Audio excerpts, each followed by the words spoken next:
Good morning, I'm Professor Xenofon Baraliakos, and I welcome you to day 2 of this year's EULAR Congress in Barcelona. We have another fantastic day of posters and presentations to look forward to today, so let's take a look.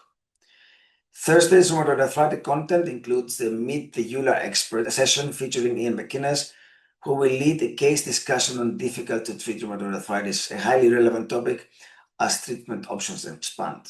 In clinical poster tours, the focus is on JAK inhibitors.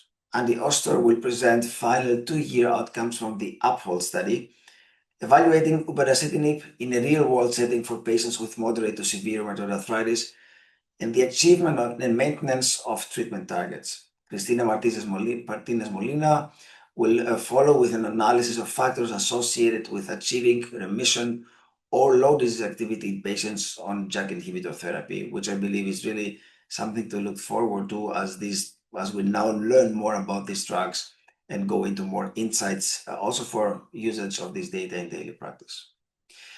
There's also a robust program in psoriatic arthritis today. In the clinical poster tours, we have the Advancing PsA Therapy with Ian McInnes being back to present the final 3-year results from the Be Complete study. This is an open label extension assessing the long-term safety and efficacy of bimekizumab in patients with prior inadequate response to TNF blockers. Also during the tour, Alan Kivitz will report on zasocitinib, the formerly known as TAK-279 molecule, a selective TYK2 inhibitor with phase 2b data on disease activity and early skin responses. Finally, Lara Coates contributes 12-month real-world findings from the ProSpirit study, comparing ixekizumab with other biologic or target synthetic DMARDs in terms of persistence and effectiveness. Additional poster presentations will include the 5-year data on upadacitinib in PsA from Select PsA-1 and a post-hoc analysis of the Keepsake 1 and 2 trials, exploring time to first meaningful response in musculoskeletal and patient-reported outcomes with risankizumab.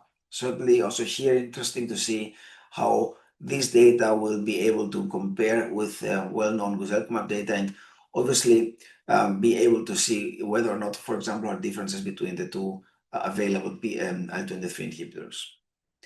In access spondyloarthritis, poster view 2 covers a wide range of studies.